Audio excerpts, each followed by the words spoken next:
The last week of Denver Broncos training camp has done little to clarify the quarterback position. With a new coaching staff, a new system, a new offensive line, and new weapons, the quarterbacks have started off on a level playing field. Trevor Siemian, as the incumbent, has mostly continued to be the player we saw as a starter in 2016. Stays on schedule, protective of the football, and doesn't take a lot of chances downfield.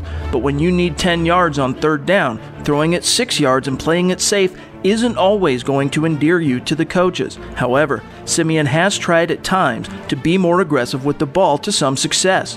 Paxton Lynch, on the other hand, seems to have really taken his coach's instruction to heart. Mike McCoy and Bill Musgrave want the quarterbacks to be aggressive with the ball while they're in training camp. If they can figure out what they can get away with against the vaunted Broncos defense, it'll give them an edge against outside competition.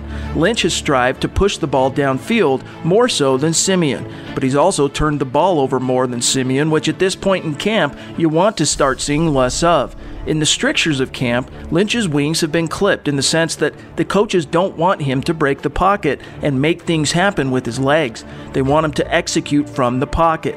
But in a real game, if his instincts tell him to run, he'll run. Lynch's dual threat ability is what makes him such an intriguing quarterback. Both players have spent a lot of training camp swimming, and the hyper-competitive no-fly zone hasn't made it easy on either of them. However, the coaches and front office expect to see two completely different quarterbacks when they suit up against outside competition in the preseason, and that is where the proverbial rubber will meet the road. For Mile High Huddle, I'm Chad Jensen.